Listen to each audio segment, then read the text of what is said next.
Bonjour, aujourd'hui nous allons prendre un exemple, celle d'une association loi 1901 avec 50 membres, site internet impeccable. Vous cliquez sur l'onglet transparence, vous voyez le budget détaillé ligne par ligne, compte certifié par expert comptable, rapport d'activité annuel téléchargeable, tout est public. Vous vous dites, cet asso fonctionne bien, ils sont transparents, sauf que essayez de savoir qui a décidé d'embaucher le nouveau salarié, impossible.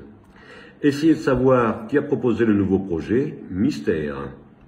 Essayez de comprendre comment les décisions se prennent vraiment, opaque. Bienvenue dans la transparence de façade. Aujourd'hui, je vais vous montrer la différence entre publier des chiffres et partager le pouvoir. Dans les associations, les SCOP, les ONG, on parle beaucoup de transparence, et c'est une bonne chose. Mais il existe deux types de transparence, radicalement différents. Premier type, la transparence comptable. Ça ressemble à ça. Budget publié en ligne, bilan certifié, rapport annuel accessible. Vous voyez combien l'association dépense, combien elle gagne, où va l'argent. Ligne par ligne. 127 453 €, 32 centimes. Précision maximale, c'est bien, c'est nécessaire. Mais ça ne dit rien sur qui décide. Qui a proposé d'embaucher ce salarié? Qui a voté pour? Qui a voté contre? Pourquoi? Vous ne savez pas. Le compte-rendu dit « Le conseil d'administration a validé l'embauche ». Passif, c'est impersonnel. Deuxième type, la transparence de gouvernance. Ça ressemble à ça.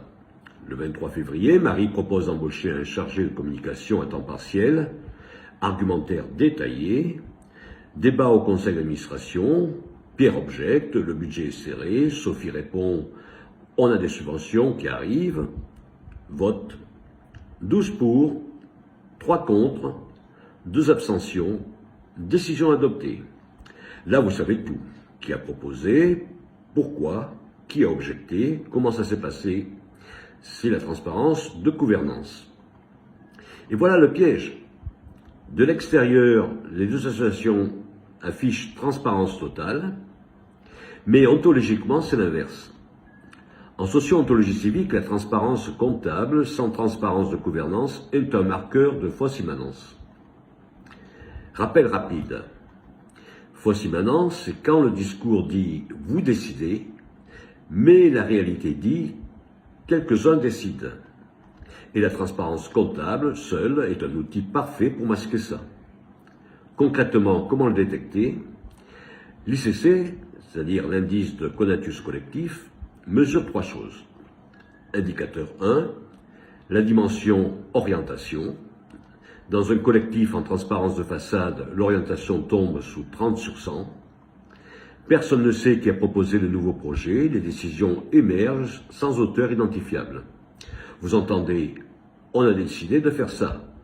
Mais qui ont? Mystère. Indicateur 2. Les agents causaux invisibles. Regardez les comptes rendus. Transparence comptable. Il a été décidé que... C'est passif. Transparence de gouvernance. Marie a proposé. Débat. Vote. 12 pour, 3 contre. La différence? Dans le second cas, vous voyez les causes. Dans le premier, elles sont invisibles. L'indicateur 3, l'altruisme performatif. Le discours, nous sommes une association transparente. La réalité, les hiérarchies cachées sont intactes. Exemple concret. Une association de 80 membres, site internet magnifique, onglet transparence, budget ligne par ligne, 127 000 € détaillés. Mais essayez de savoir qui a décidé d'embaucher le nouveau salarié. Le conseil d'administration a validé. D'accord. Mais qui au conseil d'administration a proposé l'embauche? Qui a voté pour? Qui a voté contre? Pourquoi? Vous ne saurez jamais. Parce que le compte-rendu dit juste « embauche validée à l'unanimité ». Unanimité dont personne n'a objecté. Vraiment? Ou personne n'a osé? Vous ne savez pas. C'est la transparence de façade. Vous voyez les 127 000 €, mais vous ne voyez pas le pouvoir. 3 raisons pour lesquelles la transparence comptable seule est toxique. Raison 1, elle rassure sans informer. Les membres voient les chiffres, ils se sentent informés, ils se disent « notre association est transparente, tout va bien ». Mais ils ne voient pas qui décide, ils ne voient pas comment le pouvoir circule, ils ne voient pas les hiérarchies réelles. Ils sont rassurés, mais pas informés. Raison 2, elle masque la fausse immanence. Quand quelqu'un demande « mais qui décide vraiment ici ?» La réponse arrive « tout est transparent, on publie nos comptes ». La transparence comptable devient un argument pour ne pas révéler les structures réelles du pouvoir. On publie tout. Que veux-tu de plus? Ce que je veux de plus, c'est savoir qui a proposé, qui a débattu et qui a voté. Raison 3. Elle épuise les lanceurs d'alerte. Celui qui insiste pour savoir qui a décidé passe pour paranoïaque. Pourquoi tu te méfies? On publie nos comptes. Tu veux quoi, qu'on te raconte chaque réunion minute par minute? Oui, exactement, je veux savoir comment les décisions se prennent. Parce que c'est ça la vraie transparence. Alors que faire? Première chose, arrêtez de confondre les deux transparences. Transparence comptable, c'est bien, c'est nécessaire, il faut publier les budgets, mais ce n'est pas suffisant. La transparence de gouvernance, c'est autre chose. C'est rendre visible qui décide, comment, pourquoi. Les deux sont nécessaires, les deux sont complémentaires. Deuxième chose, mesurer la transparence de gouvernance. Un diagnostic SOC mesure précisément trois choses. La traçabilité des décisions, est-ce que je peux savoir qui a proposé quoi? La visibilité des processus, est-ce que je comprends comment ça fonctionne vraiment? L'écart entre le discours et la réalité, est-ce qu'on me dit vous décidez alors que je suis spectateur? Et ça, vous ne le voyez pas dans un bilan comptable. Troisième chose, créer un registre de gouvernance ouvert. C'est l'équivalent du bilan comptable, mais pour le pouvoir. Qui a proposé quoi? Date, nom, débat, argument pour, argument contre, vote, résultat nominatif si le collectif est d'accord.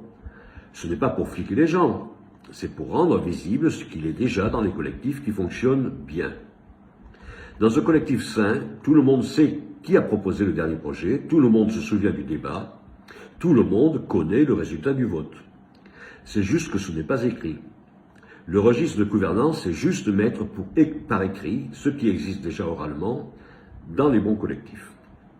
Si vous dirigez une association, une SCOP, une ONG, et que vous affichez transparence sur votre site internet, mais que vos membres ne savent pas comment les décisions se prennent vraiment, vous êtes probablement en fausse immanence. La transparence comptable, c'est bien, mais ce n'est pas suffisant. Il faut aussi la transparence de gouvernance. Un diagnostic de sociologie civique peut mesurer précisément l'écart entre votre transparence affichée et votre transparence réelle. Le lien est dans la description. Merci de m'avoir écouté. À lundi prochain.